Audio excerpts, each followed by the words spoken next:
Where am I going up here? Okay.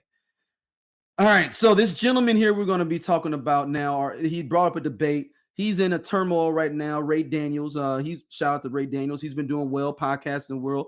Been getting into some tizzes online with a lot of people, Charlamagne the God and Wayno and a couple other people. These people you don't care about, but I'm trying to set the palette, Dom, for you. Because I know you don't know who Wayno is. Do you know who Wayno is? No. Exactly. It's fine. You didn't know who Ray Daniels was until you sent me this clip, didn't you? No, I think I've seen him in other clips, but I just didn't remember his name. Yeah. But who is Wayno? That's not a producer? No. Well, he's a former record executive. He has a podcast. He used to be on Everyday Struggle when Joe Budden left. He was the replacement for Joe Budden on Everyday Struggle. Okay, so I think I've heard the name. So because yeah. He used to be on Rockefeller. He used to be an exec. Used to be at work for Rockefeller. Okay. So all that stuff. So close, but no cigar. Yeah. You was in the area code. Yeah, I'm proud of so that. He's getting into them. So they he's been getting into those guys. So Ray Daniels this is an older episode I think I've seen with them. He has the brothers from Earn Your Leisure on, and they have this debate that you have presented, and I'm gonna play it now of what Ray had to say that made you send this to me, and I know why, because this is right in your wheelhouse to be upset about. They got 10 songs with Jay-Z. You got Jay-Z bag. Listen, there's not a woman alive, I'm sorry, that can beat Rihanna. Beyonce. I don't even think so, bro. Let me tell you why. Yeah. The way I assess the careers, Rihanna's career is built on hits. Yes. And her being just that don't give a that the culture loves. Beyonce became the hit, which means that everything she sung, she carried. That's the difference. Like Rihanna is so performance. That's gonna be a better performance. So Rihanna can actually sing better. Rihanna's getting songs submitted to her, and she's saying yes or no. Beyonce is in the room with the songs being made and making it, tailoring everything exactly for her. I think if I had to rank them, I say Rihanna's number one. You know who's number two? Female, Mary. I think Mary could beat Beyonce. Like Beyonce got some shit, but I think when Mary does, I'm going down. I'm going down, 'cause you ain't around. I think the order is Reed, Mary, and then. So I saw this episode, this conversation, the full conversation, and I don't comment on shit. I jumped in on the YouTube comments, and that's because I was pissed off because they were even bringing up like older artists, and these niggas never said Janet Jackson. She'd dust off most of these motherfuckers on this list when she got an album that's got 8 platinum fucking singles on it. 8.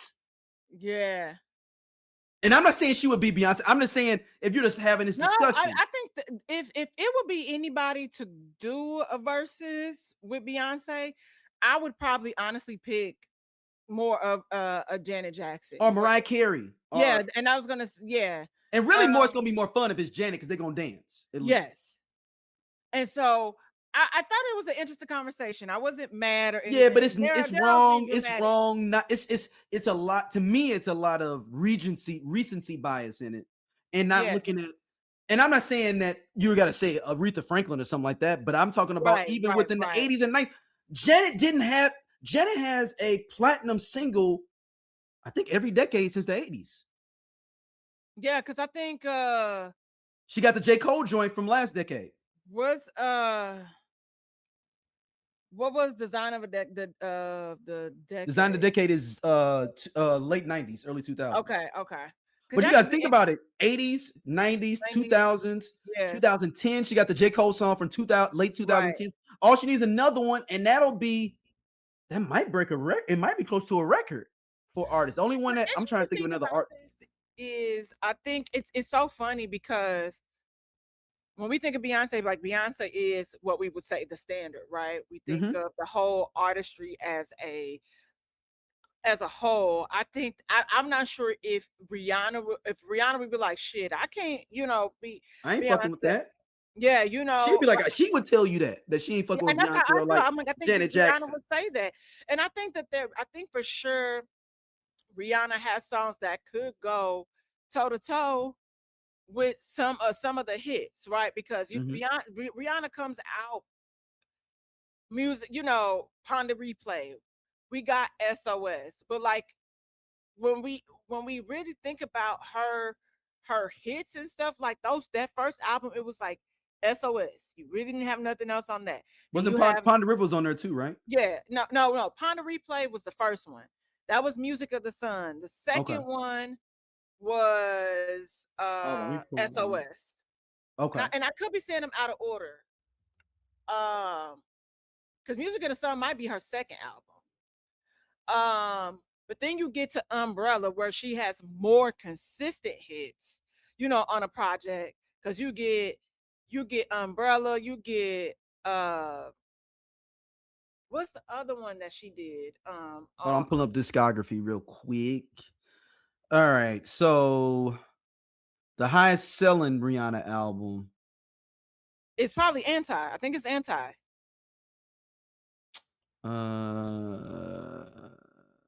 No, it is not. It is Good Girl Gone Bad. Gone Bad. Okay, that was the second. Now that one was a good one. Third album. It's the third album. That was her third album. Yes, that's with the lead single is Umbrella. Yeah, Good Girl Gone Bad. That's the Umbrella album. Okay, yep. Yeah, that's the Umbrella one. And then after that, you get Russian Roulette, which a lot of people wasn't fucking with it, because I remember when they was even trying to promote that, they was selling it for $1. You can get the download for $1, and that's no shade to her, but this is post Chris Brown and the incident. And Anti is the second highest Rihanna album at 6 million. And I can see that, because then you see with Russian Roulette, you see the switch in Rihanna. Like, we get Rihanna that we know now, because now she's really heavy into her fashion bag. Because at one point, if I'm not mistaken, like, Rihanna almost filed bankruptcy because she really know or whatever, financials behind those first albums. And so we see her consistently breaking out projects after that, back to back. And so it's honestly, Rihanna don't need to come out at all. I mean, if I was Rihanna, I wouldn't even do shit. Well, yeah, now, but that's the thing. It's just like we still seeing like Beyonce like sharpen her iron, as far as her artistry goes. Rihanna is like whatever. Like, I feel like she probably still has like an album or two to fulfill, because she might have had one of them 10 record deals. Oh, you goddamn right. She did. So she like, all right, well, I got money over here. I'm doing this, I'm doing that. Like, hey, but I think here's my thing. When Beyonce plays I Care, what is Rihanna gonna play? I mean, I'm not in tune with neither. I mean, I'm in tune with. I know you're not in tune, but baby. But I'm saying, but I'm with their hit singles. My main thing was, you can't dismiss an artist that has so many big songs like Janet Jackson in this conversation. I'm not saying she would beat them. No, that's true. But you didn't even bring her up as a. Agree with you. And I had no issue with Mary J. Blige got hits too, though. But if you're talking about a performance and what we're gonna do on a stage in a versus situation, we know that just push and play on verses is different than when we doing the live thing. We seen a lot of people would be like, damn, I ain't think they was gonna win. Mm-hmm. But on this stage is a different thing. It's different. So that's what I'm saying. Like, I agree with you. I don't think that they're in the same category, but I think people are just looking at it like this young man is just looking at it from hit wise, like what was number one, that sound. Like, I would say probably Beyonce just became more of when Rihanna came out, she was a pop star. Like, she was marketed as a pop girly. It wasn't that it was her. I don't recall hearing her on Q95.5 when I was living in St. Louis. She was on Z1077, which is the pop station, Top 40. That's how they marketed her. So I think it's like not the same. And even when we get into Anti, Rihanna, I would consider that alt or R&B. The sounds, the experimentation with that. I would say she's kind of, because it's definitely more R&B on that album. I mean, And so that's why I was like, this is an interesting conversation. Yeah, the Mariah Carey not mentioned is big. She got 19 #1 songs. Mariah Carey does. So I think it's just an interesting conversation, and it's whole definitely sparks great debate. Like, right? Yeah, for sure. Like, could she? But then I just think about that one song. I'm like, what's she gonna play when Beyonce pull that out her bag? And I know when Beyonce plays Partition, I know that she could play Pour It Up. Oh, pour it up. Yeah, which Rihanna, I still want to see the OG original video. What happened? Because that wasn't supposed to be the video.